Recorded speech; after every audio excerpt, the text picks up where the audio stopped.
Olá, meu nome é John. Olá, meu nome é Reinaldo de novo.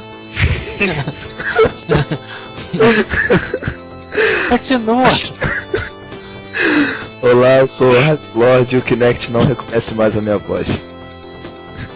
Olá, meus caros. Meu nome é Takia. Cri-cri de novo. Hoje é minha vez de falar, né? Hoje vamos falar sobre periféricos e acessórios, né, de todos os consoles, todas as gerações. Então, o que tiver de periférico existente nesse planeta, vamos comentar hoje, então. Pelo menos os que a gente lembrar, né? Não, e são vários, a gente não vai lembrar, são muitos. São dezenas. Então, primeiro vamos pro Veja Bem, né? Isso. Rapaz, veja bem. Cometemos algumas gafes no episódio anterior, no programa anterior. Eu falei que para ligar o Xbox você teria que dizer Xbox One e não é Xbox On. Eu só me liguei nesse erro depois que eu ouvi a gravação, na hora eu nem prestei atenção. É verdade. Outro veja bem também, né? Foi de minha parte. Que na hora que eu tava falando dos lançamentos, da época do lançamento do PlayStation 3, né? Eu acabei falando do PS4. Na verdade é muito noob esse cara. Ai, cara. É chicotada nele. E-mails. A gente tem algum e-mail pra ler? Nenhum. No momento nenhum. Mas podia ser pior. Acabou. Mas pelo menos não tinha nenhum e-mail xingando a gente, né? Isso é Eu acho que verdade. até isso eu queria, cara, pra ter alguma atenção, mas tão ignorado. Falei mal, mas falem de mim. É isso aí. Reinaldo, Eu? você tinha algumas coisas pra falar, algumas notícias. Notícia agora? Solta o barraco. Não temos e-mails, cara. Vamos Poxa, para os e-mails. Vamos pro... Eu esqueci até o nome do quadro, cara. Só um barraco, cara. Vocês são barraco. Isso aí, isso é um barraco. Porque o Xbox One tá vendendo que nem água, tanto que a Microsoft divulgou que ele está vendendo mais do que o Xbox 360 na mesma época, antes do lançamento na pré-ordem. Isso não é incrível? O que vocês acham? Né? Só que tem alguns poréns, né, do porquê tá vendendo mais, né? Isso eles não falaram, né? O que será? Não, o que será que eles não falaram? Eles não falaram porque naquela época eles estavam com problemas gravíssimos, na produção do 360.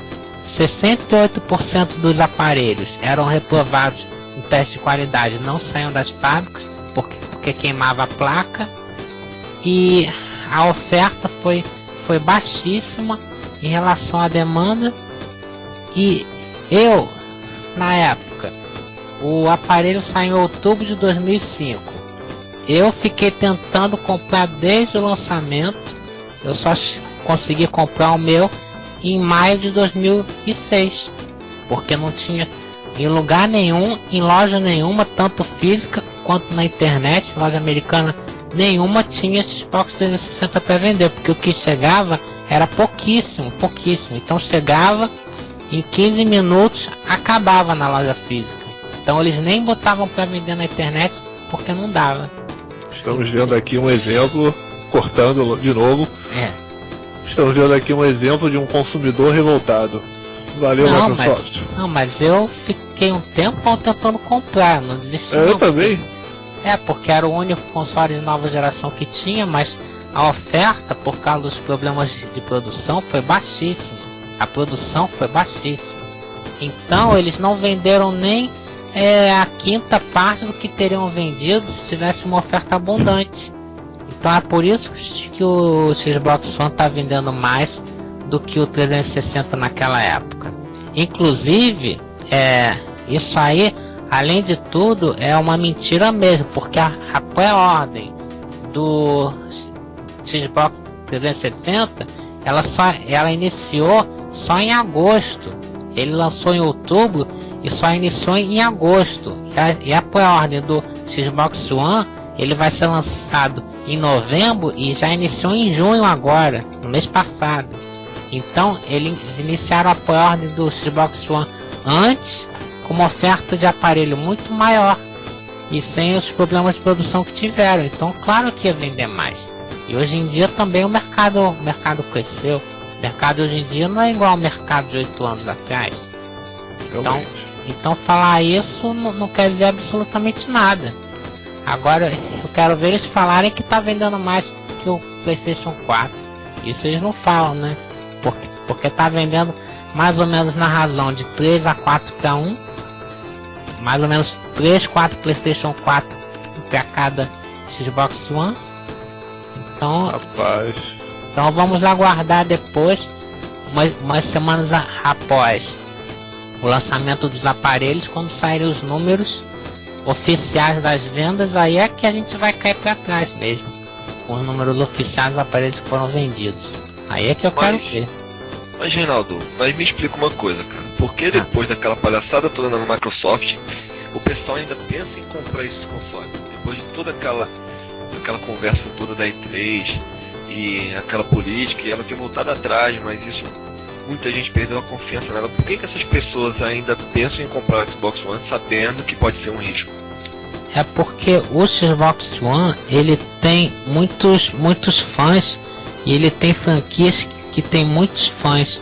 A franquia Halo tem muitos fãs, a franquia Forza Motorsport tem muitos fãs, inclusive há pessoas que só jogam jogo de corrida e viciaram no Forza, só jogam Forza, elas têm joguinho só para jogar Forza, compram um volante oficial da Microsoft e tudo. Então essas franquias têm muitos fãs, e quando tem um videogame, que o único videogame que tem essas franquias é aquele, a pessoa vai comprar aquele videogame só para jogar aquelas franquias, mesmo que compre outro para jogar outras coisas depois. Mas aquele vai ter que comprar por causa disso, porque essas franquias realmente são muito populares. A franquia Halo é muito popular, então é isso que ainda segurou um pouco as vendas do Xbox One. O Gears of War também, essas coisas. E Tá um fanatismo, né, cara? Mais ou menos. O fanatismo também existe, mas tem muita gente que gosta muito desses jogos também. eu gosto muito do Forza, cara. Eu confesso que eu vou sentir muita falta dele nessa geração. Mas é o seguinte, tem que ver também que a Microsoft está encobrindo uma mentira com outra mentira, né? Porque dizendo que o Xbox One vendeu mais do que o Xbox 360 no mesmo período, você encobrir os erros que eles cometeram no Xbox 360 e dizer que o Xbox One está vendendo como água. São duas mentiras, uma encobrindo a outra. Pois é. E minha voz está indo embora cada vez mais, mas não tem problema não. Poxa, se você for ver no site da Amazon, tá certo que a edição Day One de ambos está esgotada. Mas no próprio site da Amazon você conclui que a oferta de 360 de Xbox One foi muito menor que a de PlayStation 4. Por quê? Porque as duas estão esgotadas, mas nos consoles que venderam mais no ano, nos produtos que venderam mais durante o ano, o PlayStation 4 está numa posição muito acima do Xbox One nas edições de lançamento. Ou seja, se ambos tivessem oferecido a mesma quantidade de unidades, os dois estariam empatados. Esgotou os dois venderam igual, os dois estariam empatados, mas não. O PlayStation 4 está muito acima, então tinha muito mais PlayStation 4 para vender do que Xbox One. Isso na edição Day One. Agora eles estão vendendo a edição Standard, que é uma edição que quem comprar isso vai esperar a loja receber mais para poder mandar para quem comprou. Nessa edição Standard, o PlayStation 4 está em terceiro lugar e o Xbox One está em 41º lugar da última vez que eu vi no ranking da Amazon. Isso não é estatística, não é pesquisa, não é wishlist, não é pesquisa de interesse, isso é venda real. As pessoas compram essas versões standard porque não tem a outra, então compra essa versão standard sabendo que vai receber uma semana depois, 2 semanas depois, mas vai receber. Isso é venda real. E tá essa diferença. Terceiro lugar para 41º lugar. Isso é uma coisa absurda, uma diferença absurda. Eu nunca vi começar uma geração tão desequilibrada assim em termos de venda de console. Um console vender tão mais, mas tão mais do que o outro. Tá muito desigual. O que você acha, Luiz? Eu só acho que o Robson não pode comprar o Xbox One, porque ele ia estar rouco. É mesmo? O Kinect não vai reconhecer a voz dele. Isso é verdade. Eu já estaria no prejuízo já. Pois é. Falando em Kinect, em PS4, essas coisas assim. E sobre gravar gameplays, compartilhar gameplay, como é que ficou? Isso aí é uma função muito legal, porque o aparelho fica gravando continuamente. Então, de repente acontece alguma coisa no jogo memorável, você joga uma partida de Call of Duty memorável que você quer guardar aquilo ou mostrar para outras pessoas, daí você faz o upload e você resgata os últimos minutos, porque você não precisa nem mandar ele gravar antes, porque uma coisa que você não sabia que ia acontecer, então ele fica gravando continuamente. Então você resgata os últimos minutos, faz o upload e coloca no YouTube, por exemplo. Aí os seus amigos podem ver a partida que você jogou. Só que no PlayStation 4 está confirmado já que é 15 minutos que você pode gravar, e no Xbox são 5 minutos. Na verdade, isso quer dizer então que você não poderia gravar uma partida inteira de Call of Duty no Xbox One, né? Ou é o que eu vi os americanos reclamando. Eles falaram que 5 minutos não dá para gravar uma partida de Call of Duty ou de Battlefield. 5 minutos aqui é o tempo de você dar um soco no adversário com lag. Com a conexão daqui. Uma bosta. Pois Mas essa notícia desse upload saiu hoje. Dessa funcionalidade. E eu achei estranho porque o Xbox era justamente o console que supostamente deveria ter mais funções extra jogo, né? Funções mais de compartilhamento, funções mais sociais.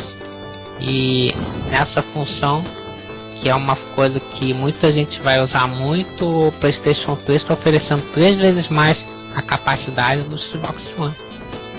Olha, eu acho que esses 15 minutos, 5 minutos, é muito pouco tempo para uma partida multiplayer, porque ela costuma durar bastante, de meia hora para cima, então esse tempo é significante demais. Tem que rever esse suporte, essa ferramenta de gravar gameplay, que realmente é muito pouco tempo. Para um jogo de luta, que 5 minutos é suficiente, mas sim, outros jogos... Mas para multiplayer não, de preferência é FPS, por exemplo. Não, 5 minutos não dá não. Impossível. 5 minutos não dá não. Olha só, eu jogo muito BF3, cara, eu gosto muito. É o jogo que eu mais jogo online, na verdade é o único que eu jogo online com frequência. E uma partida dura, dependendo da pontuação, se for de 200 pontos, dura uns... eu acho que 15 minutos dá sim. Agora, se for um modo Conquest de 500 pontos, aí fica complicado, cara. Então eu acho que esses 15 minutos, eles até dá pra fazer alguma coisa, dá pra gravar. Eu só acho que 15 minutos também é pouco, mas é muito melhor do que 5 minutos. Ou seja, até nisso o PS4 está levando vantagem ao meu ponto de vista. Mas só uma dúvida, são 15 minutos acumulados ou 15 minutos direto? 15 minutos Não. corridos. Corrido direto? Direto. Porque nos 15 minutos, se você quiser fazer o upload de uma partida que durou uns 12 minutos, só sobrou uns 3 minutos. Aí você para, você faz o upload, você salva, aí você tem aquela capacidade de 15 minutos de volta. Porque se você não parar e fizer o upload, ele vai gravando por cima, porque ele grava os últimos 15 minutos que você jogou. Então se ficou alguma coisa que você jogou a 16 minutos, aí já apagou. Entendeu? Mas grava automaticamente? Ele automaticamente. Ah, então tá bom. Ele tá sempre gravando, porque no momento que você quiser resgatar os últimos 15 minutos que você jogou, não importa que você estivesse jogando, você resgata e salva. Então é contínuo. É uma função interessante. Digamos que a gente joga imagina naquele tempo do Gears 2, o quanto que a gente tinha salvo se tivesse uma função parecida. A gente acabava aquelas partidas, foram partidas épicas, aí a gente ia lá na opção e resgatava os minutos e salvava. Poxa, rapaz, aquilo ali eu ia assistir de novo. Rapaz, realmente, tem várias partidas. Tem várias partidas muito boas. Então, nessa próxima geração também vai ter isso. Só que aí a gente vai poder gravar pra poder manter a lembrança, né? Pra poder recordar depois. Se bem que poder isso mostrar aí... pros amigos, né? Se bem que esse tipo de coisa cortando. Pois é. Enfim. Esse tipo de coisa é relativamente nova, né? Porque o PlayStation 3 já oferece esse tipo de recurso com alguns jogos. O Dead or Alive 5, por exemplo, infelizmente só a versão do PS3 você consegue compartilhar os vídeos assim das lutas. Do Xbox não, caiu no esquecimento. Enfim, quem precisa do 360? Meu Deus. Pra mim essa funcionalidade ela é muito útil, muito boa, e não é só para jogos de luta ou é para muitos jogos como futebol, por exemplo. Você faz um gol épico e apesar de ter algumas funções de você gravar o replay do gol, mas nada melhor do que você gravar a cena do que gerou aquele gol, no caso o contra-ataque e depois aquele gol. Porque o futebol de hoje só grava até uma certa parte. Você pega a parte do gol e mais uns 3 segundos para trás. Mas essa função é muito útil para esse tipo de coisa. Eu achei muito interessante. Vai ser bem legal isso. Vai ser um recurso bem legal. Vai. E eu tenho uma notícia para os saudosistas, tipo o John, eu. Cara, essa é boa. Eu já tinha visto há um tempo, mas não era nada certo ainda. Mas já está confirmado que em 2013 vai sair um jogo para Super Nintendo, cara, oficial, licenciado pela Nintendo. Não é cartucho reciclado, nada disso. Vai ser produzido, vai ser fabricado em escala. Claro que vai ser em pouca quantidade, não tem necessidade de lançar milhares e milhares de cópias. Serão alguns milhares, sim, mas vai sair esse ano. Um jogo para Super Nintendo. E ele foi produzido por uma produtora nova. Se eu não me engano, é o primeiro jogo em mídia física que eles vão produzir. E vai ser em cartucho, daquele molde mesmo do Super Nintendo, bem antiguinho mesmo, bem da época. O jogo, ele... os caras não eram dos caras, eles pegaram os direitos para continuar a produção do jogo, que esse jogo estava sendo produzido e que foi cancelado. Os jogos de Super Nintendo pararam de ser fabricados em 98, né? E os caras gostavam muito da era 16 bits, os donos dessa produtora. Eles falaram, não, então a gente compra os direitos desse jogo e a gente continua eles para lançar no futuro. E foi o que eles fizeram. Eles vão lançar o jogo esse ano, 2013, um joguinho de Super Nintendo. Vai sair aí no final do ano. Mas que tipo de jogo que é? Ele é um jogo em plataforma, cara. Ele é um side-scroll. Ah, tá. Ele é muito bom, por sinal, porque ele não perdeu as raízes. Os caras não tentaram trazer o Super Nintendo pra era moderna, sabe? Fazer um jogo mais moderno e tal. Não, ficou daquele mesmo estilo que era quando a gente jogava em 95, sabe? 94. É bem interessante o jogo. Legal. Isso é mais pros saudosistas. Ele não vai vir barato não, cara. Ele vai custar ele vai ser $60, se eu não me engano. Esse é o mesmo valor que um jogo pra PS4, mas tá aí. Pra quem gosta, Dá pra comprar um Super Nintendo hoje mais barato que isso. Mas dá, isso é verdade. No eBay dá. No O que eBay vai ter de tem. valioso nesse jogo, eu tinha falado pro Robson, que é a data de lançamento impressa atrás da etiqueta. quem é Robson? É verdade, quem é Robson, né? Não, esse cara é fictício. Eu falei com o Rise Lord sobre Pode ser só a Rise, cara. etiqueta. Um amigo imaginário do Você é jogo. amigo, Isso. pode ser só Rise, pode ser só Isso. o nome. A etiqueta do cartucho, cara. A etiqueta do cartucho vai ser uma coisa linda, porque vai ser, por exemplo, data de produção do jogo, 95. Vai vir a data de lançamento, que é 2013. Isso eu acredito que esse é um padrão que ele seguiu na época, e isso aí vai ser o mais incrível desse cartucho. O nome do jogo eu não falei, né? Falei do jogo e não falei o nome. É. Nightmare Busters. É um joguinho de um duende que ele atira carta nos inimigos. Parece ser bem difícil o jogo, cara. Bem difícil. Mas parece ser bom também. Que é bom, Isso. difícil. Olha, eu tenho aqui outras notícias ruins da Microsoft, mas é coisa rápida. Uma notícia é que não vai ser compatível com headset nenhum com o Xbox One, porque eles botaram um plug diferente só para impedir as pessoas de usarem os headsets caros que já haviam comprado. Aí depois eles vão vender um adaptador, não sei quando e não sei por quanto, para as pessoas poderem usar. E já foi confirmado que no PlayStation 4 não vai ter nada disso. Os headsets vão ser compatíveis. Do PlayStation 3 vai ser compatível com o PlayStation 4. Mas isso inclui o Turtle-Beach? Sim, inclui todos os headsets. Qualquer headset que se use no PlayStation 3 você vai poder usar direto no PlayStation 4. E saiu também uma notícia de que o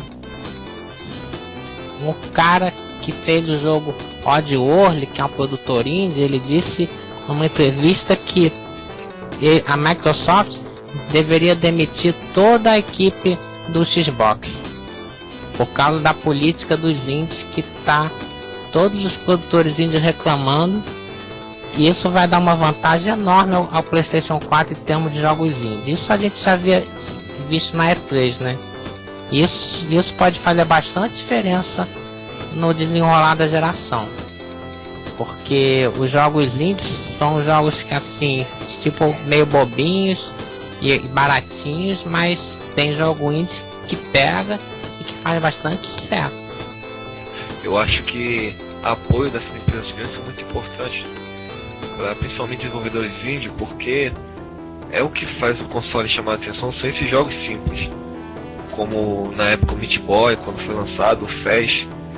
E eu acho que uma empresa grande como a Microsoft meio que dificultar esse novo mercado que é o indie, isso aí vai afastar muito, além dos consumidores, desenvolvedores, porque a política da Sony e da Nintendo são diferentes. Eles estão dando apoio total. Até que esses dias eu vi uma notícia sobre o Construct 2, que a própria Nintendo foi diretamente aos desenvolvedores do Construct para conversar sobre um possível suporte ao Wii U para o Construct 2. Então, o desenvolvedor que usa a plataforma Construct, ele vai poder desenvolver para o Wii U sem problema nenhum, e com o apoio da Nintendo. Isso é uma coisa legal, importante. Agora, a Microsoft tentar dificultar a produção indie, isso aí vai ter muito Olha, pra ela. o próprio Minecraft é um jogo indie. E um jogo que fez sucesso no mundo inteiro, vendeu milhões e milhões por um monte de plataformas diferentes. E com essa política da Microsoft, eles vão afastar esses caras. Eles vão afastar todos esses produtores de jogos. É que pode Minecraft fazer sucesso. Nada contra, mas porra, eu não sei, cara. Ah, mas tem gente que gosta, né? Oh, meu Deus. Cara, tem gente que não tem um computador com uma placa de vídeo, aí roda Minecraft mesmo. Oh, rapaz. Podia ser pior, Luiz. Não sei não. Vamos direto pro tema, vamos A gente já falou. Eu só preciso dar mais uma notícia que é muito importante, principalmente para aqueles que, depois da mudança de política da Microsoft, mudaram de ideia e agora vão comprar o Xbox One, que é um negócio do Forza 5. O Forza 5 foi anunciado que ele vai ser vendido incompleto, ou seja, você vai comprar o jogo na loja, vai colocar o disco no videogame, ele não vai rodar, você não vai poder jogar nada, e para você rodar o jogo, você vai ter que fazer o download do resto do jogo, que segundo eles não deu tempo de colocar no disco.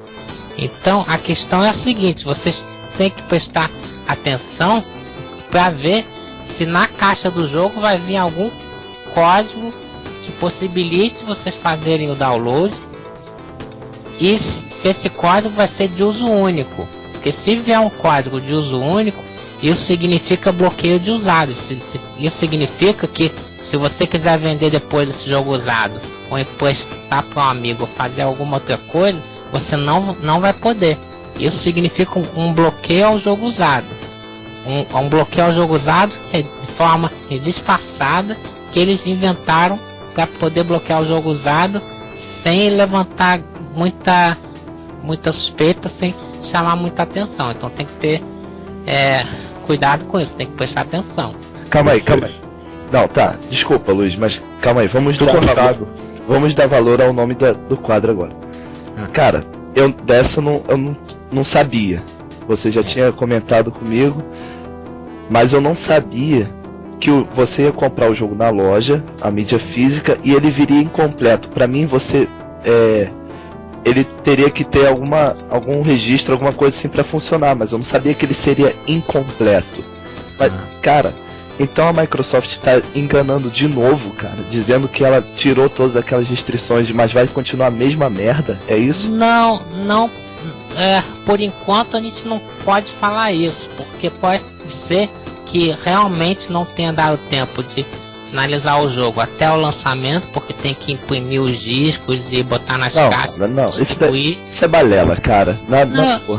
Olha, é possível que seja, eu espero que não seja, mas é por isso que a gente tem que prestar atenção se vai vir código ou não, porque se não vir código nenhum, se o download do restante do jogo for gratuito e for liberado, se você não precisar nem entrar no seu perfil para baixar o restante do jogo e rodar em qualquer aparelho, você poder vender o jogo usado, e quem comprar o seu jogo usado vai poder fazer esse download sem precisar de código nenhum, aí não tem restrição ao usado, aí não tem restrição a nada. Não, cara, olha só, acompanhe meu raciocínio.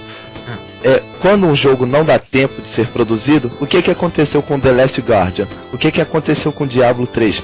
É adiado, exatamente. Sim, cara, isso é história, isso é mentira. O videogame mas eles falaram que sofreram muita pressão para poder lançar o jogo no lançamento, porque seria um jogo crucial para o lançamento do aparelho. Então, como é o lançamento do aparelho, eu acho até que a gente pode dar assim, suspeitar de que talvez possa ser verdade isso. Não, cara, não é, isso é mentira, cara, porque, olha só. Isso eu não sei. Não, olha, não tem como, cara, porque o videogame nem saiu ainda, cara. Sim, não saiu. Dava tempo, se eles vão produzir para disponibilizar via download, sinal que dá tempo de terminar e colocar em mídia física, cara, isso é mentira. Isso é mentira. E mesmo que não venha com código de bloqueio de usados, ele está te obrigando a você se conectar na internet como eles queriam. Não, mas isso aí até o Xbox One também obriga, porque se você pega o Xbox One na loja e você leva para casa e você não tem internet, ele não funciona. Exato, você tem que conectar uma vez, certo? Uma vez.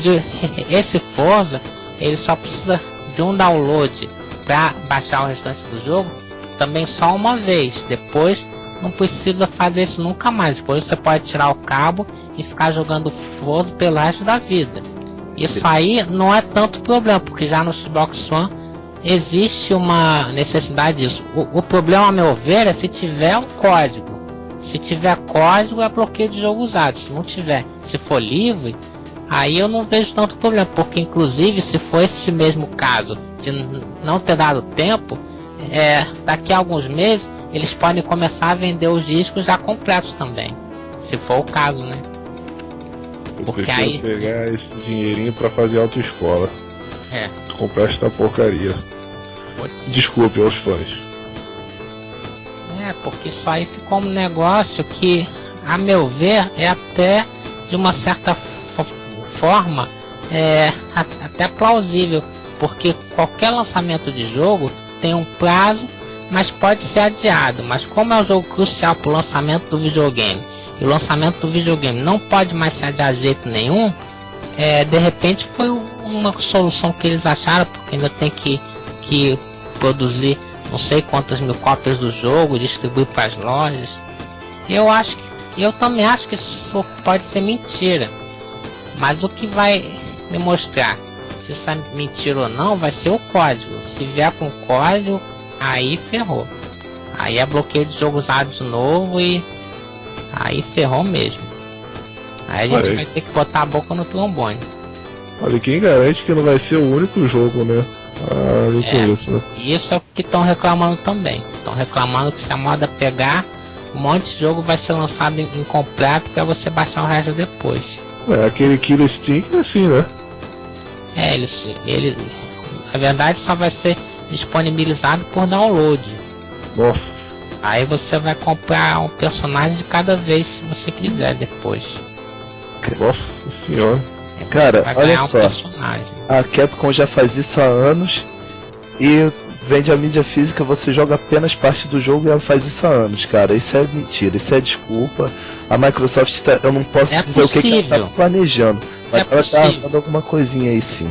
Porque Sim. Street Fighter 4 veio incompleto, todo mundo sabe que eles ficaram fazendo DLC depois. O Street Fighter Cross Tekken veio incompleto. Os jogos da Capcom geralmente vêm incompleto. Mas existia um boato aí que os personagens novos, entre aspas, já estavam gravados no próprio CD. Essa é a principal reclamação. Que o conteúdo já estava contido no CD. Olha, porque mas o fato desse download era só para você desbloquear. Você pagava para desbloquear um conteúdo já contido no CD. Aí que eu vejo que é pior. Olha, mas isso que vocês estão comparando é um pouco parecido, mas na verdade o caso do Forza é um caso totalmente inédito na história do videogame. Por quê? Porque sem esse download o jogo não roda. Todos esses outros jogos que vocês disseram, você comprava o jogo, botava e rodava. Sim. Então depois você fazia um download de complementos, são extras do jogo a mais para o jogo, mas sem isso o jogo rodava, mas o Forza não. O Forza é o primeiro jogo na história do videogame que você vai na loja, você vai comprar a caixinha, você vai abrir a caixinha com o disco, você vai botar no seu aparelho e ele não vai rodar. O jogo sem um download é totalmente inútil. É a primeira vez que isso acontece na história. Então aí a gente é como o Raid Lord falou, né? Isso pode ter alguma coisa por trás. Realmente eu não sei, mas que é possível a gente vai ter que aguardar para ter certeza, né? A gente vai aguardar para ver o que acontece. O que eles vão fazer, né? Vou ficar com o PS4. Sem querer defender, não sou sonista, mas esse tipo de coisa eu não apoio não. Mas as pessoas que optaram pelo Xbox One por ser fãs da franquia tem que ficar espertos com esse detalhe. Tem que ficar esperto se vai vir código ou não.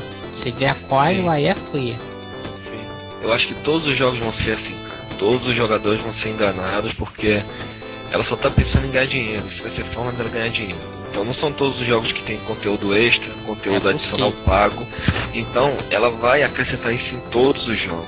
É possível. Eu não tenho certeza disso, mas eu acredito que todos os jogos dessa nova geração da Microsoft vai ter algum conteúdo que você tenha que pagar. Nem que seja poucos pontos ou em dinheiro real, mas vai ter alguma coisa para você comprar. DLC é uma coisa, mas o jogo não rodar sem o download é outra. Muito mais grave, né? Isso, e nem todos os DLCs são pagos. mais de 50% são gratuitos, porque é apenas um pequeno complemento para o jogador mudar alguma coisa no jogo. Na verdade, todo esse lance começou com o lançamento de DLCs, cara. DLCs só serve mesmo pra mostrar o quanto a empresa é mercenária, não sei. Porque isso daí olha, não tem desculpa aí, filho. Vamos, chega de falar disso. Qual é o tema desse vídeo aí? O tempo. Periféricos. Periféricos. Bons tempos. Periférico é bom. Ele melhora a nossa jogatina ou não, né? Só um minuto, por que eu falei bons tempos? Que Hoje em dia babaca. tem pouco sobre isso. Não, é porque realmente, cara, eram bons tempos que os periféricos realmente faziam a diferença em um jogo. Hoje em dia, pouco, cara, pouca diferença. O periférico que tem de maior sucesso é o Kinect, e eu, particularmente, eu não gosto. Eu não vejo também muita coisa, mas enfim, é o que tem aqui, né? Podia ser pior, né, Luiz? Podia não. Podia não. Caramba. Aliás, podia, né? Com uma venda casada, né? De novo. A gente pode começar falando de um periférico que eu cheguei a usar bastante na era 16-bit e gosto muito, que era o mouse do Super Nintendo, para você usar o Mario Paint. Caraca, essa é periférico boa. ali era nostálgico demais, porque você na época que um PC era inviável para muita gente, você tinha esse prazer de pegar um mouse e desenhar na sua tela. E o Super Nintendo proporcionava isso por um valor não muito caro, um valor razoável. Você comprava, né, o pacote, o mouse e o cartucho. E era muito legal você desenhar, você salvava, criava algumas composições musicais. Era muito legal. Esse eu não tive. Eu não tive também não. Eu também não tive não, mas eu já usei, é muito bom. E ainda mais que naquela época eu era moleque ainda, era criança, então o computador era só sonho, né, pra mim, cara. Então, assim, o fato de mesmo que o jogo eu não gostasse tanto, eu não gostava muito, mas o mouse me atraía, cara. Você ficar mexendo no mouse, aquela sensação ali, sabe, era diferente, era legal, eu gostava. Bons tempos. Tem vários periféricos também daquela época, assim, próximo dessa época, que eram os periféricos da Sega também, né, cara? Até o Atari já teve periférico também, mas eu acho que ele não foi tão marcante quanto o da era 16 bits, né? 8, 16 bits. Acho que não foi. A Sega, ela lançou muitos periféricos, muitos. A gente pode relembrar o Sega CD, o 32X. Ela já lançou periférico 3D para o Master System, que era um cartucho que você plugava no Master System 2, né, que no 3 não tinha essa entrada, e você plugava um óculos que você via a profundidade da tela. Mas era só alguns jogos que era aplicada essa técnica. Nossa, claro. Sega CD, hein? Poxa vida. Ele era um periférico, né? Já que você tinha que ter o Mega Drive para ele funcionar. Então Exatamente. isso faz dele um periférico. Eu tive o 32X. Periférico Não. bom também. Mas o 32X eu fiquei meio decepcionado porque saíram pouquíssimos jogos pra ele, pouquíssimos. É verdade. É. Eu sei que tem um jogo, muita gente vai concordar que só esse jogo já valia a compra do 32X, que era o Knuckles Chaotix. Chaotic, claro. O jogo cara. era maravilhoso, Sim. cara. Ele era de outro mundo. Era muito bom esse jogo. E no Sega CD tinha um jogo que também valia a pena comprar. O Sega CD só pra jogar esse jogo. Quer dizer, não sei na época, né? Era muito caro o Sega CD, mas o jogo era muito bom, que era o Sonic CD. Rapaz, baixei aqui na live esse jogo. Cara, era muito bom. Os dois jogos, cara, eu não sei, cara. Eu acho que se saísse pro Mega Drive não seria tão bom. Eu acho que eles saíram pros periféricos corretos, sabe? Não podia sair, aqueles jogos não podiam sair pra Mega Drive, que não seriam tão bons assim. E esse Chaotix, ele veio com a mecânica toda diferente do que a gente conhecia de Sonic, cara. Era muito diferente daquilo tudo que a gente já tinha visto. Era muito legal, cara, muito bom. Gostei muito. Muito mesmo. Saiu uma versão do Eternal Champions em Sega CD, com mais personagens. Esse eu nunca joguei, eu só vi em revista, porque eu não tinha o Sega CD. Mas eu fiquei com vontade de comprar o Sega CD só por causa desse jogo, Eternal Champions, que era um jogo de luta do Mega Drive muito bom que eu tive. Eu também tive o Eternal Champions. É. E o do Sega CD já tinha aquelas animações, né, cara, em CG muito legais, muito bem feitos pra época. Eu também vi em revista, que eu também não cheguei a ver rodando no Sega CD não. Mas a revista mostrava as imagens, a cutscene do jogo. E na época, cara, era um negócio assim, surreal, cara, era a perfeição, sabe? Não tinha nada melhor do que aquilo. Você nem conseguiria imaginar algo melhor. É a mesma coisa que você tentar imaginar um gráfico melhor do que o do PC mais turbinado ou de um PS4. Você não consegue imaginar além disso. Naquela época era assim, quando eu vi Eternal Champions, pra mim foi assim. Ah, eu conheço esse jogo, Eternal Champions. Eternal Champions. Não é esse que tem uma apresentação de um tubarão atacando um barquinho, sei lá? Não. Não é não. Não. É um jogo de luta. Então, É um jogo de luta. esse tinha uma eu acho que é esse sim. Deixa eu ver aqui. Não. E legal que tá gravando, eu posso estar falando besteira, mas enfim.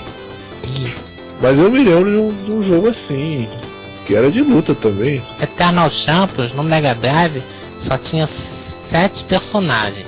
A Sim. diferença dos outros jogos é que os personagens, cada um tinha um monte de ataques especiais e os personagens eram totalmente originais, eram totalmente diferentes uns dos outros e os ataques deles também eram totalmente originais e de acordo com o personagem que era. Então era um jogo muito original, era muito variado, apesar de ter só 7, era muito variada a jogabilidade, era muito bem bolado mesmo. É bem violento esse jogo, né? Não, nem tanto. O Mortal Kombat era mais violento. Não, então era outro jogo, então. Tentando lembrar aqui qual é. Não, o Eternal vamos... Champions era bem violentinho, sim. Tinha umas cenazinhas bem violentinhas, sim. Desculpa, John. Era um pouco, sim. A gente pode relembrar outro periférico agora, né? A gente pode ver o Transfer Pack do Nintendo 64. Era um ótimo periférico também que eu usei bastante. Que aí você conseguia transferir seus Pokémons do Game Boy direto pro 64, usando o Pokémon. Aquilo era legal mesmo. Aquilo era muito legal mesmo. A interação e tudo. Puxa. Cara, isso daí realmente foi uma inovação, né? Que até então não tinha nada parecido, assim, pelo menos que eu saiba, não. Não tinha como você transferir de um aparelho para outro. Isso. Porque até então o que a gente tinha visto era um periférico que funcionava com um console, que era o 32X e o Sega CD. Eles eram periféricos que entravam, tinham suas mídias próprias. Mas o Transfer Pack fazia um negócio todo diferente, cara. Isso eu nunca tinha visto. Que era você pegar um jogo de um e passar pro outro. Isso eu nunca tinha visto, não. Isso é muito legal. E o próprio... O 64 teve muito periférico bom, né, cara? Apesar de poucos serem conhecidos, o Rumble Pack era um periférico, né? Vocês lembram do Rumble Pack, né? Que fazia o controlezinho ficar tremendo e tudo. Tinha o microfone, que parou de vender rápido, que era só pra jogar o Ryu Pikachu. Ninguém pensou em mais nenhum jogo. Poderia muito bem ter outros jogos com comando de voz no Nintendo 64. Eu não sei por que não pensaram nisso. Mas eles tiraram o microfone do mercado, porque acabou o Ryu Pikachu, não fez tanto sucesso, eles tiraram o periférico. Eu achei uma bobagem eles fazerem isso, mas fizeram, né? Fazer o quê? Eu achava muito legal também aquele cabo Game Link que possibilitava partidas multiplayer nos joguinhos de Pokémon. Aquilo ali também, pra mim, foi... Puxa, uma inovação e tanto. Aquilo foi o precursor do multiplayer, né? Praticamente, né? Na verdade já tinha, né? Com jogos de luta, enfim. Mas esse aí mostrou assim, ofereceu outro tipo de experiência, cara. Outro tipo de experiência, era, dava gosto de você treinar seus pokémons e tudo. Aquilo ali era usado praticamente só pra jogar Pokémon mesmo, praticamente, né? Você jogar partidas com outras pessoas, em qualquer lugar, né? E tudo mais, poxa.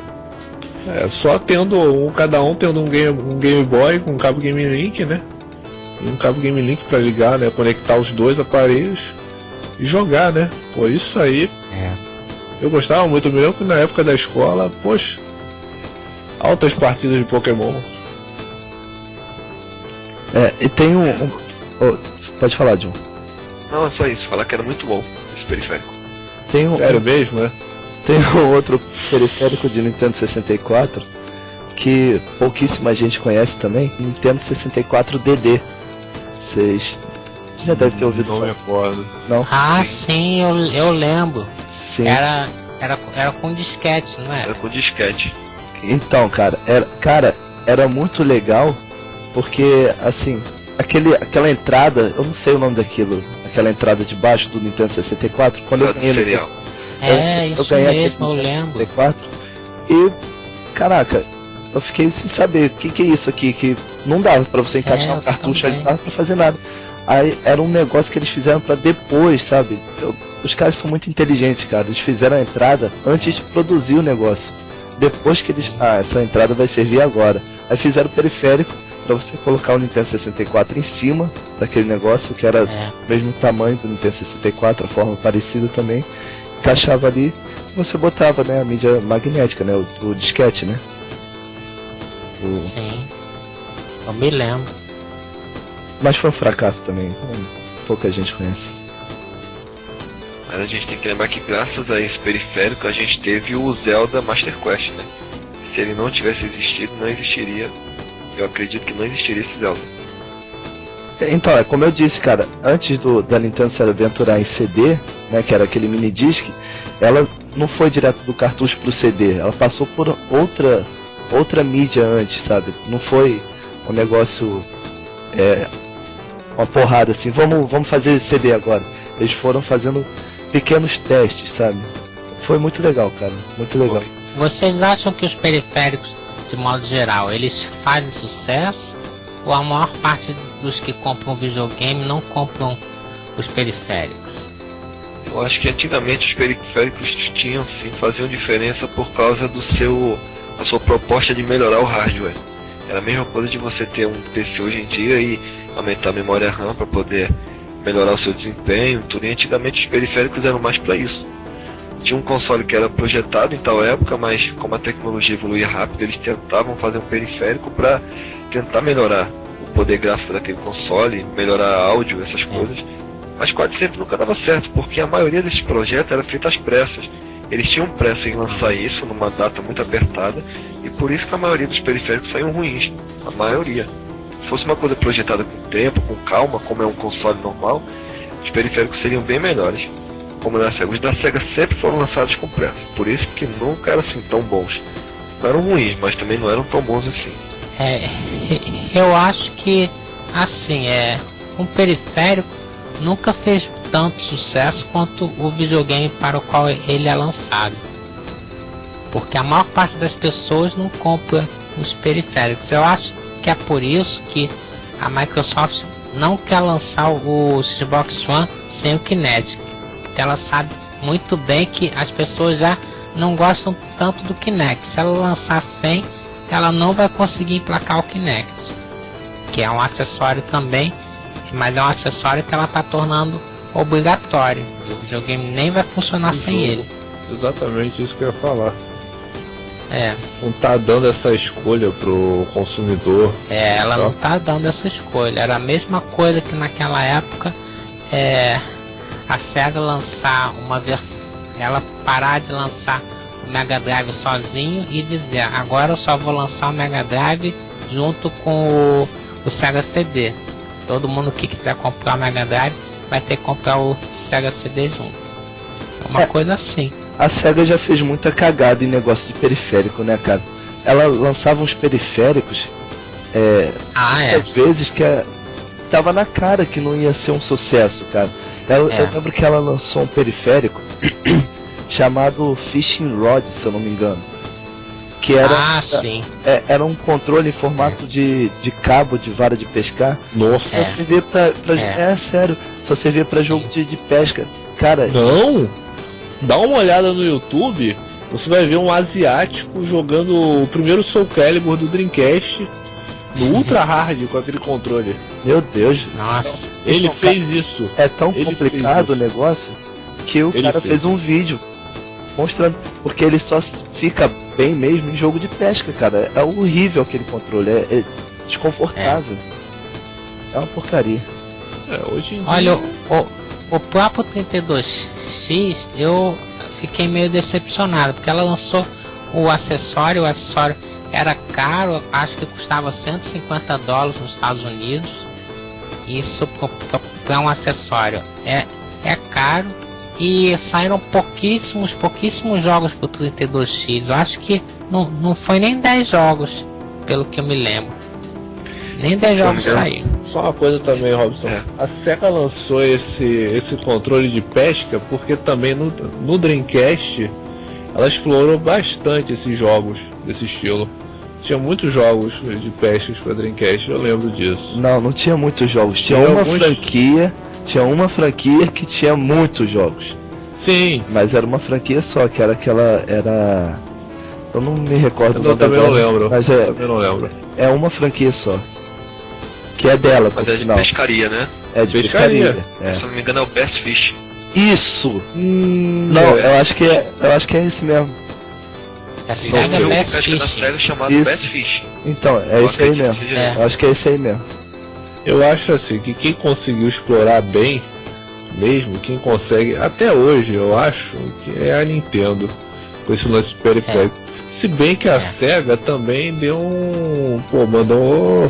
mandou bem com alguns na era do Dreamcast. Poxa, eu achei fantástico aquele cartão de memória, cara, BMU do Dreamcast.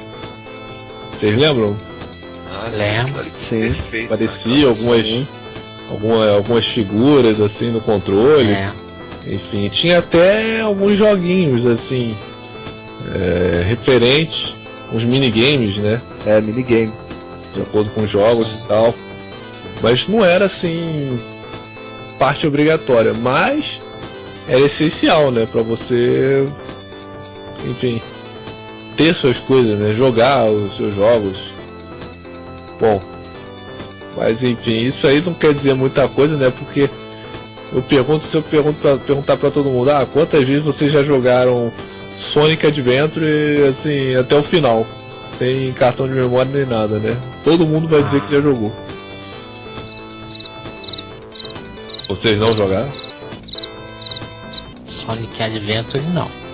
Sim, eu joguei um e o Joguei. Muito bons. Eu tenho 2. Sem o cartão de memória? Tudinho? Sim, com o VMU. Ele libera o joguinho onde você pega um ovo, agora eu não recordo o nome, mas você pega um ovo e você encaixa, tem um controle dentro do próprio jogo. Quando você põe o ovo lá, você transporta o jogo para dentro do VMU. Que o jogo toma 128 blocos, toma quase o memory card inteiro. Isso, Chaos Adventure, exatamente. Não, mas eu tô falando assim, vocês não se cansavam em jogar o jogo desde o início, sem salvar? Olha, dá pra terminar sem salvar, mas... Isso eu nunca fiz, não. Não era obrigatório mesmo, porque o jogo era curto. O Sonic Adventure era curto. Você em 2 horas... 2 horas e meia... Não, hein? Olha, o jogo mais longo que eu joguei sem salvar foi o Sonic 2 do Mega Drive, que não dava pra salvar. Tinha que jogar até o final, se desligasse o videogame já era. Eu também, o mais longo que eu joguei do início ao fim foi Sonic, cara. Sonic, né? Eu não faço mais essas loucuras não, tá louco. Tá doido. Eu não aguento. Não. Hoje em dia os jogos são muito mais longos, né? Também tem isso. Longos, fáceis, né? Sim, muito tutorial fácil. tá aí, né? Muito fácil. Apresenta aquele mesmo desafio, né? Eu acho que pelo próprio fato de salvar, né, possibilitar, né, ter um backup, né, não sei. Eu acho que facilita, né, que não dá aquela emoção assim, né, pra gente, caramba, poxa, se eu morrer, aqui eu vou começar tudo de novo. Pois Hoje em dia é aquilo, né, graças a Deus, checkpoint. Não, cara, é pior. É autosave. É autosave. Autosave, exatamente. Cara, É. hoje em dia nós estamos vivendo na era dos jogadores preguiçosos, sabe? Jogador que só fica sentado lá comendo Doritos e tomando Coca-Cola. Cara, só que é moleza, cara. Olha, eu concordo, é muito chato você jogar sem save. Agora quer ver um save perfeito? Era o save de Final Fantasy VII, que era um longe do outro. Você salva o jogo, mas se você morrer lá na frente, você vai voltar lá pro último save, cara. Você não pode dar pausa e salvar ali na hora. Esse negócio de dar pausa e salvar na hora é muito chato, cara. Skyrim, caraca, Skyrim você pode salvar a hora que você quer, cara. Isso deixa o jogo simplesmente fácil demais. O Doom 3 é assim também. Pô, a maioria dos jogos são assim hoje. Isso quando não tem um autosave, né? Que o cara nem tem o trabalho de apertar o start. Só passa por uma porta e fica carregando lá. Pô, isso é chato, cara. Autosave é chato. Olha, hoje em dia, assim, eu já jogo. Fazia muito tempo que eu não jogava um jogo tão difícil quanto Ninja Gaiden. Esses novos. Esses novos proporcionaram assim um desafio bem acima da média, né, em relação aos outros. God of War também, né? Não, God of War é fácil, cara. É um jogo não é tão fácil, na dificuldade é um pouco mais difícil. A God, por exemplo, pelo amor de Deus. O que me surpreende agora é que ninguém falou no melhor periférico que já existiu no planeta Terra, cara, e vai demorar pra ter outro periférico assim. Porra, que exploda a sua cabeça, que você fala assim, caraca, que porra, cara, eu vou ter que xingar, que foda, cara. Foi um periférico do GameCube. Acho que o John vai saber na hora que eu tô falando. GameCube? Isso. Que você Periférico. é o GameCube, eu não lembro o nome dele, mas era um periférico que você encaixava no cubo. O Game Boy Advance. Isso, cara. É o GBA Link. Cara, Ele você virava um controle. Isso. não. Cara, Não, você era pra jogava- alguns jogos, ele virava um controle, mas você era muito jogava pouco. os títulos de GBA na TV. Mas o Nintendo 64 tinha isso também. Não, assim, Tinha. pra jogar Game Boy Advance, tá louco, cara. Não é Game Boy Advance, mas é o Game Boy Color. Eu me lembro que eu jogava o Silver, por exemplo, meu Pokémon Silver na televisão. Caraca, a gente tá falando de Game Boy Advance, cara, que tinha Pokémon Esmeralda. Já pensou você pegar os títulos do Advance e jogar na TV, cara? Pô, cara, que isso era absurdo, cara. Era coisa de outro planeta, cara. Porque o gráfico do Game Boy Advance não era igual do Game Boy Color. Do Game Boy Color era 8 bits. Do Realmente. Advance já era tipo um 32 bits, sabe qual é? Já tava assim meio quase um PlayStation ali. Pô, cara, muito legal, cara. Eu achava muito foda, cara. Muito foda. Uma coisa legal também é que o que a Sony faz, né, com agora deu branco. O PSP, né, ou PS Vita. Acho que é o PS Vita. O PS Vita se torna o controle, né, do jogo. Eu acho isso bem bacana. Finalmente vão dar uma funcionalidade pro PS Vita, né? Ele não tá muito bem aí das pernas, né? Pô, ele nem tem Infelizmente. pernas mais, cara. Não tem. Infelizmente. Mas porque eu me interessei também em pegar. Eu gostei bastante da aparência e alguns jogos também me interessaram bastante. Muitas vezes assim é muito personagem inspirado em outras em personagens assim artistas, né? Hoje em dia é assim também. Como assim, inspirado em artistas? Ué, por exemplo, eu acho que eu não expressei bem.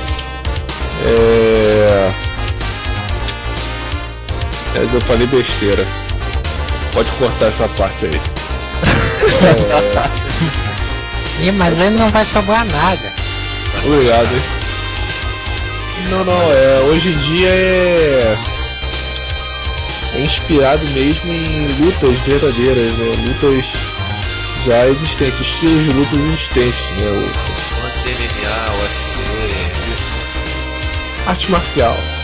Eu já sei qual é o problema do Luiz. Ele tá falando e tá lendo alguma coisa, tá vendo alguma coisa e não tá prestando atenção direito no que tá falando, não é isso, cara? E é isso, é? Eu acho que sim. Vocês repararam que conforme a gente foi avançando no tempo, os periféricos foram ficando mais sem graça, assim, tirando do GameCube, que pra mim foi o melhor até hoje. Mas foram ficando mais sem graça e tal, porque antes, pô, cara, o periférico era o Sega CD, era o 32X, eram coisas que faziam realmente a diferença. Não fazia uma diferençazinha, não era mais legalzinho, fazia uma diferença. Agora, pô, cara, Kinect é totalmente dispensável, cara. Microfone é dispensável pra caramba, cara. Enfim, sabe, foi perdendo, eles foram perdendo a criatividade pra fazer periféricos legais. Até pra você colocar o Nintendo 64 em cima de um periférico pra botar disquete. Pô, cara, isso era muito maneiro, cara, muito maneiro. Aí chegou na época do PS2, aí foi avançando, foi perdendo a graça. Eu acho que uma das coisas que diminuiu muito esse negócio de periférico foi esse negócio do multiplayer online, porque hoje em dia todo mundo joga online, todo mundo joga com todo mundo, e as pessoas gostam de jogar os mesmos jogos que as outras pessoas estão jogando. Então, se umas pessoas têm o periférico e outras não, umas pessoas podem ser capazes de jogar um jogo e outras não, ou pior que isso, algumas pessoas podem obter alguma vantagem no jogo que as outras não têm, dependendo do tipo de periférico, né? Com certeza. Isso é o exemplo, claro que não é um periférico oficial, mas tipo o negócio do Rapid Fire, por exemplo. Existem empresas nos Estados Unidos que vendem o controle já modificado através da internet. Isso é ridículo. Pois é. Isso daí seria mais um acessório, uma diferenciação de um acessório, mas que dá bastante diferença no jogo online, né? Pra você jogar com outras pessoas que não tem isso, aí fica uma coisa um pouco injusta. Tem que dar uma certa vantagem que é errada, é desonesto. Exatamente. É uma vantagem de quem se dispôs a pagar por ela. Porque esses controles costumam ser bem mais caros que os normais. Mas aí o cara que tem dinheiro vai, paga, compra um controle desse e tem uma vantagem no jogo em cima dos outros. Aí é isso. Contar que desequilibra tudo. Desequilibra tudo, cara. Isso aí Em alguns jogos é bem chato. Inclusive, inclusive esse negócio periférico me lembrou uma notícia. Saiu uma notícia de que o Battlefield 4, eles estavam estudando uma forma de lançar ele compatível com mouse e teclado, tanto no Xbox One quanto no PlayStation 4. Isso é bacana. Mas aí na mesma hora os jogadores reclamaram. Por quê? Porque quem joga com mouse e teclado e se habitua e aprende a jogar assim tem muita vantagem em cima de quem joga com controle, porque a diferença é muito grande, a agilidade e a facilidade em mirar e atirar é muito grande.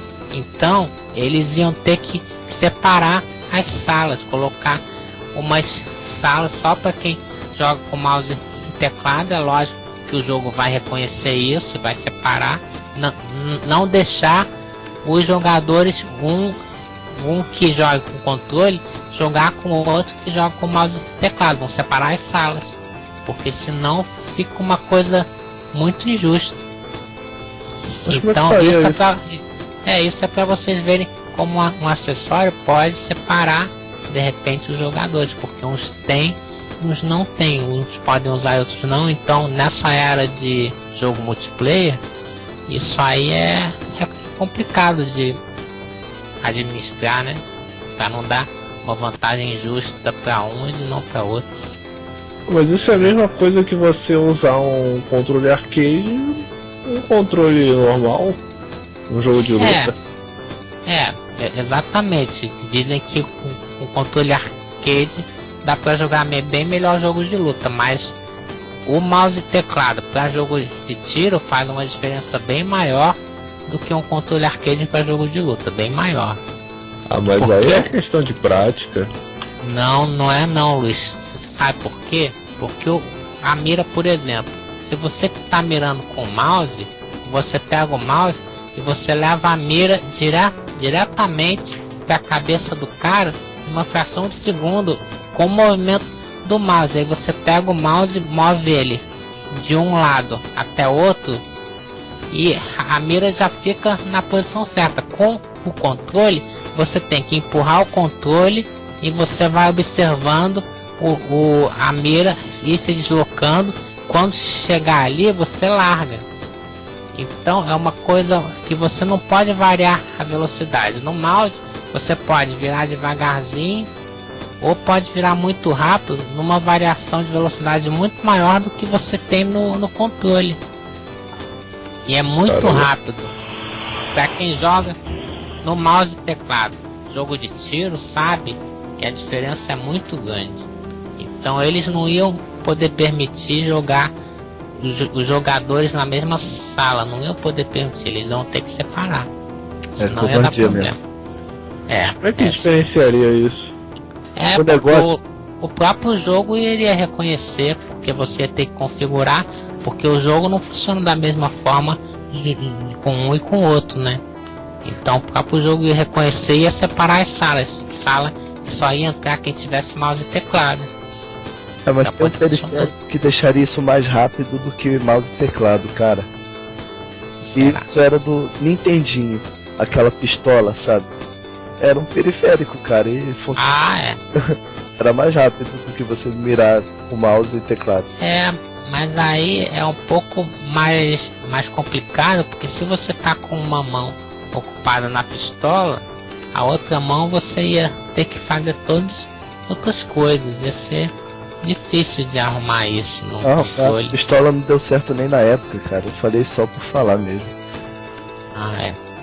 Olha, eu tive esse acessório, quando eu tive o Sega Saturno, eu tinha uma pistola, porque eu comprei junto com o jogo Virtua Cop. Vocês jogaram? Sim, joguei claro.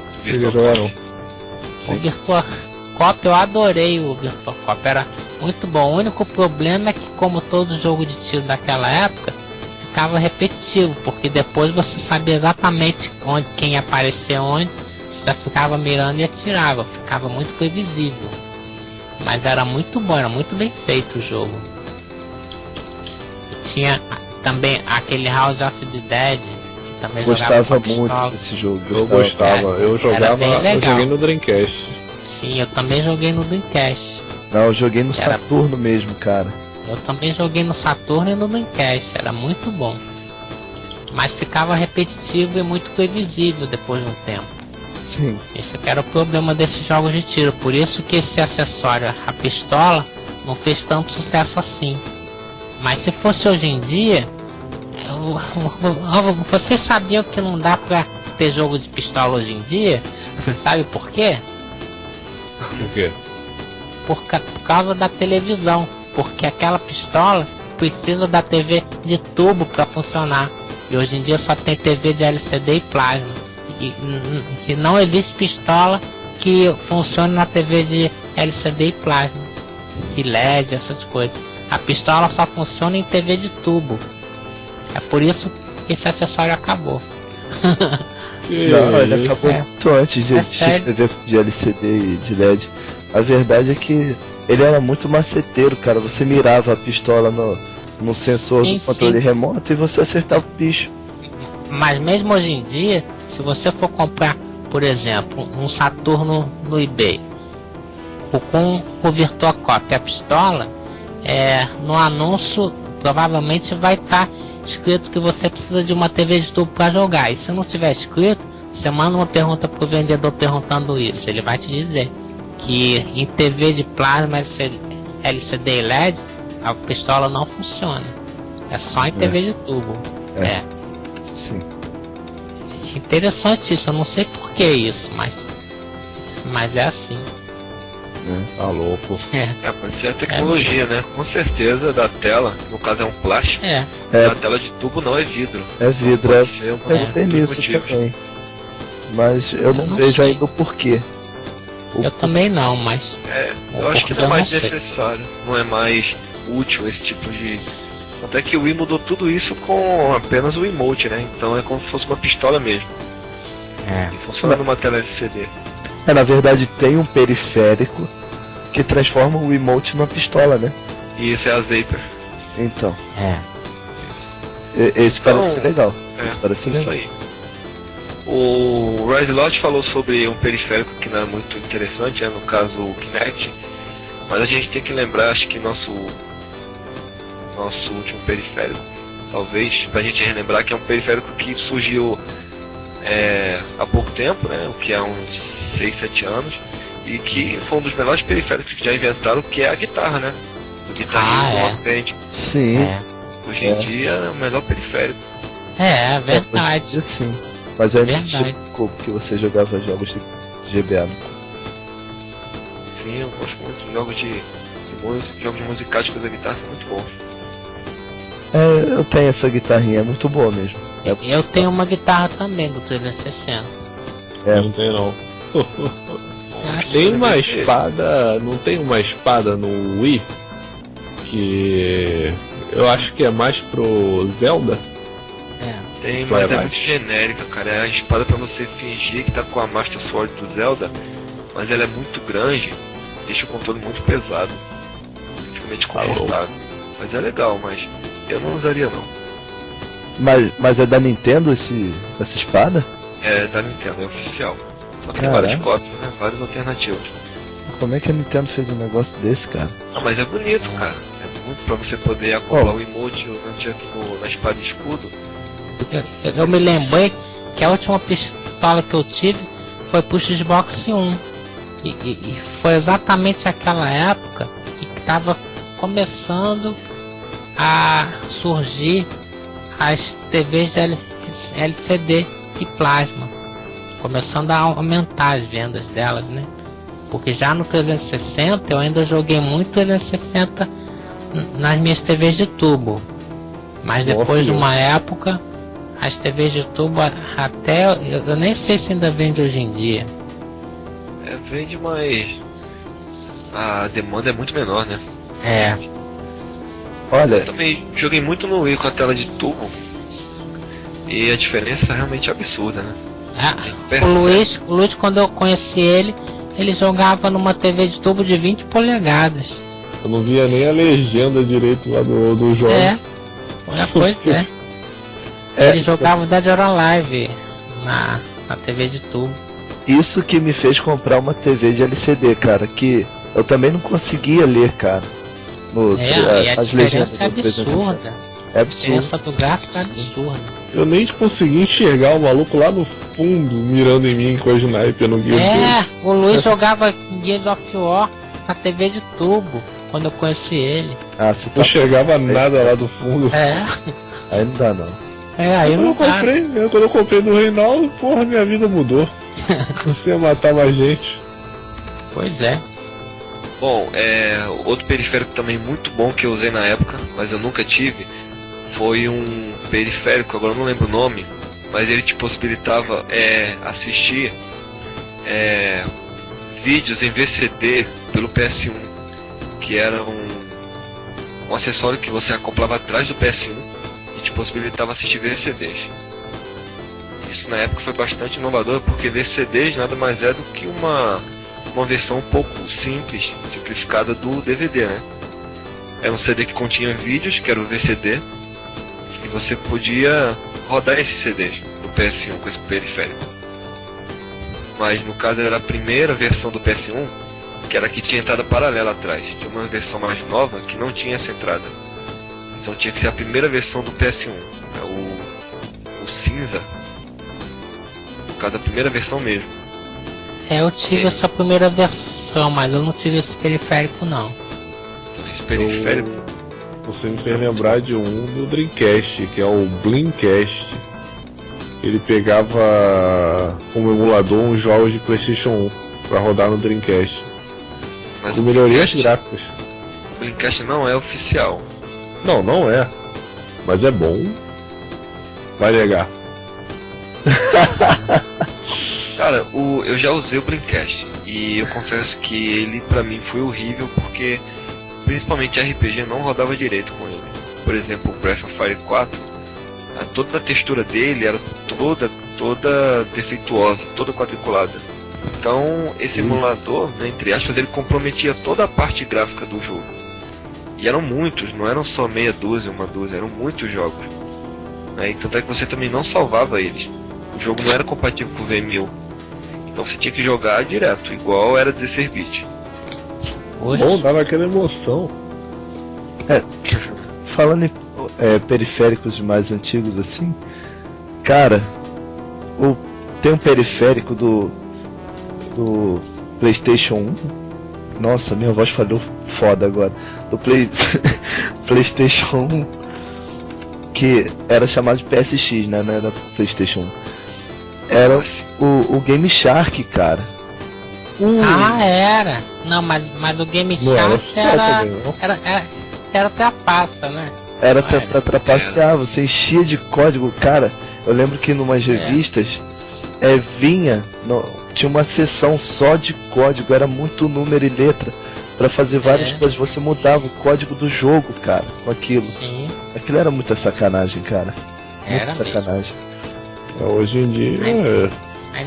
Ainda bem que foi na época do jogo offline, né? Já pensou se existisse um Game Shark pra usar multiplayer online?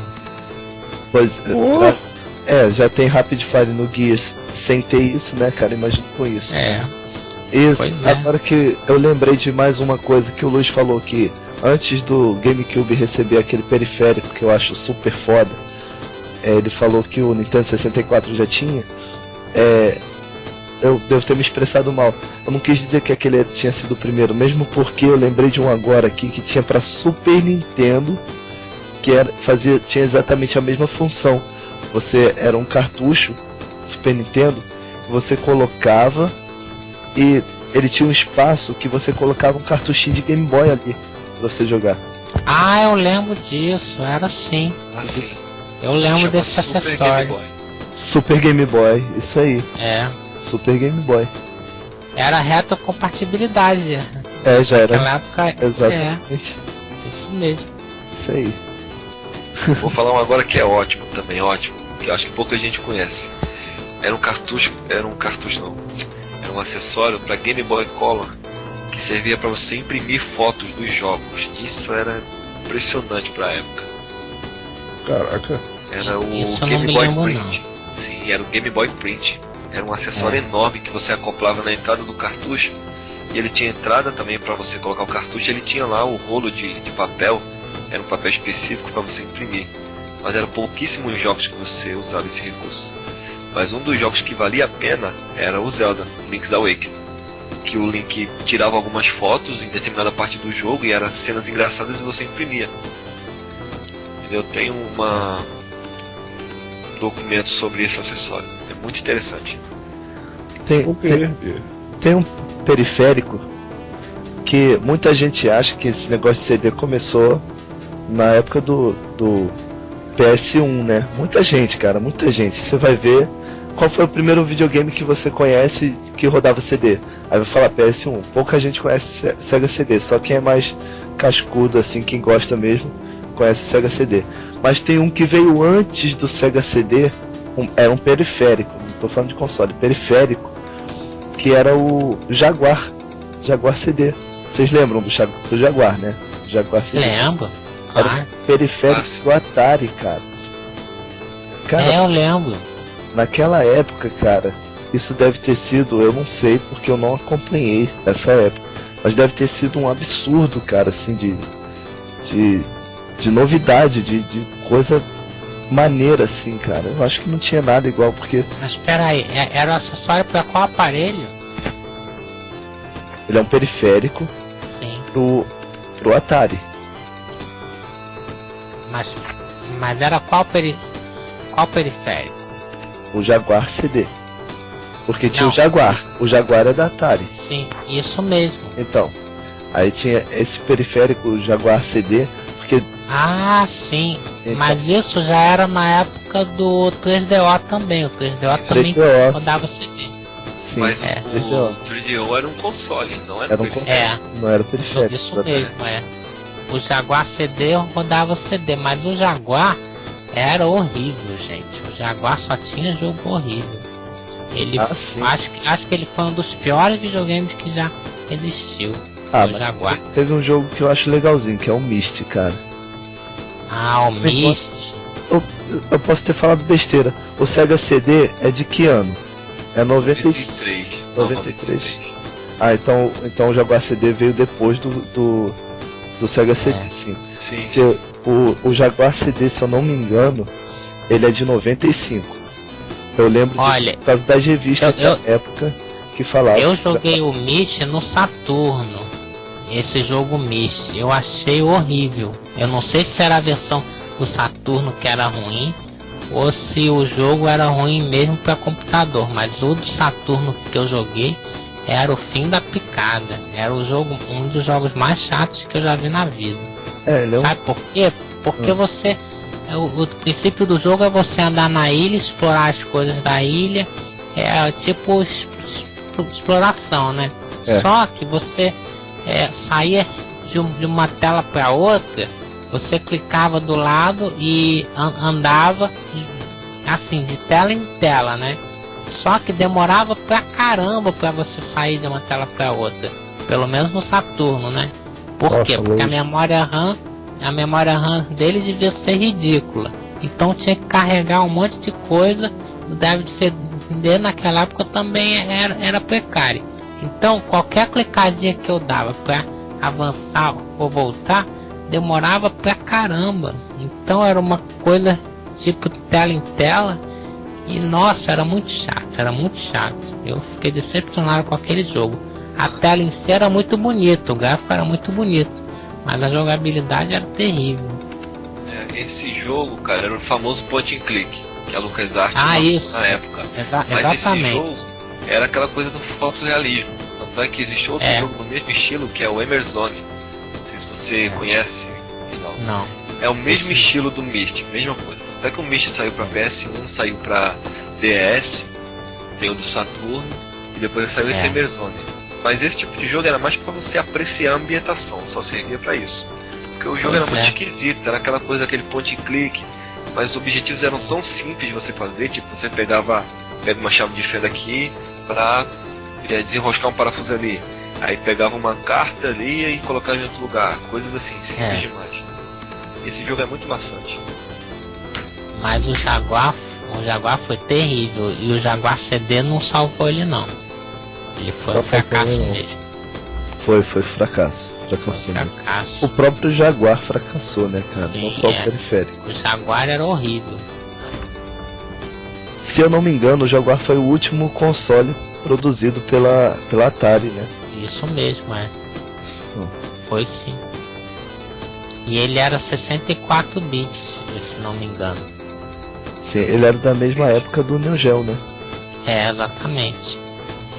E o Neo Geo em cartucho fez muito sucesso, mas depois lançaram o Neo Geo CD, que também era terrível, porque o tempo de carregamento era um absurdo para você carregar entre uma luta e outra o cenário. Para começar outra luta, que era predominantemente jogo de luta da SNK, né? Então era tipo assim, uns 20, 30 segundos para carregar uma luta. Então você imagina você jogar aquilo com esse tempo todo de carregamento era... O pessoal reclamava direto, o cartucho não. O Neo Geo cartucho era rapidíssimo, porque era em cartucho. Só que os cartuchos eram uma fortuna. Porque eram iguais às máquinas de fliperama. O Neo Geo cartucho era basicamente a mesma máquina que tinha no fliperama. Então era você ter um fliperama em casa. Era caríssimo mesmo. Uou. Tem um periférico também. Esse é o mais antigo que eu me lembro agora. Não sei, eu posso me lembrar de algum depois, mas no momento é o periférico que saiu pro NES. Ele ele tinha uma entrada para fita cassete, no qual você salvava os jogos. Por exemplo, você criava os jogos de antigamente tinha essa opção, né, de você criar, vamos supor, um jogo de corrida, você criava pista. Aí, pra você não ter que criar de novo, você salvava em fita cassete aquele negócio. Vocês não isso eu não lembro. Não? Isso eu não lembro não. Era fita cassete mesmo. Mas qual o periférico vocês gostariam de que fosse lançado no futuro para o PlayStation 4? Pra ser sincero, eu não sinto assim tanta ansiedade com o periférico. Mas depende. Aquele PlayStation Eyes. Aquilo é bom. É bom. Achei bem inovador. Olha, com essa nova geração, eu gostaria que desse um jeito de lançar uma pistola, porque com o hardware dessa nova geração, eles poderiam fazer jogos de tiro de pistola bem mais variados e com caminhos diferentes e com mais variedade, cada hora os inimigos aparecendo de formas diferentes, de direções diferentes, e dar um jeito de funcionar em TV de plasma e LCD. O Reinaldo gostou de lembrar da pistola.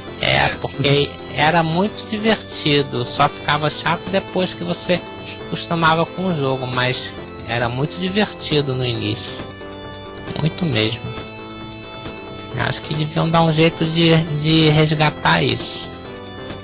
Vou ter que copiar o emoji do Wii então, né? Porque o Wii fazia isso, ele tinha o seu pointer que aparecia na tela, então era perfeito para jogo de tiro, esse tipo. Mas até a Sony tentou, né, com aquele Move. E eu vou lembrar só mais um periférico, que esse periférico era supremo, na minha opinião, né, que realmente a Nintendo nunca devia ter deixado ele de lado, que é o Satellaview, que era um periférico do Super Nintendo que você baixava jogos pela internet, na época ainda. Era 93, mas só tinha no Japão. Então você baixava jogos em capítulos. Toda semana tinha um jogo lá específico para você poder baixar. Maneiro. E era maravilhoso esse periférico. Pena ter acabado, né? Isso me lembrou de um periférico que a Sega também lançou, que você entrava na internet pelo Mega Drive também. Eu me lembro disso. Eu não tive não. Eu não tive isso, mas era. Eu me lembro disso. Eu me lembrei de um periférico. Não era um periférico oficial. Era um pirateador de cartucho. Ele funcionava para Super Nintendo. Também tinha um para Mega Drive. Você colocava ele na entrada do cartucho, ligava na tomada e colocava um cartucho, colocava um disquete. Aí ele copiava o jogo do cartucho para o seu disquete. Então você alugava o cartucho na locadora, copiava o jogo e ficava com ele em disquete em casa para jogar à vontade. Existia isso. Vocês já viram isso? Sim. Isso, eu tinha um amigo que tinha isso. Ele tinha mais de 80 jogos de disquete na casa dele. Ele alugava, copiava e depois devolvia. Então é isso. Favoritem, deixe seus recados, seus comentários. Se gostaram, dê o like. Se não gostaram, dedinho pra baixo. Mandem e-mail com críticas, sugestões. Nos ajudem a melhorar o canal, porque isso daqui não é só pra gente, é pra vocês que estão ouvindo também. Então são 3 coisas: curtam, se inscrevam e compartilhem.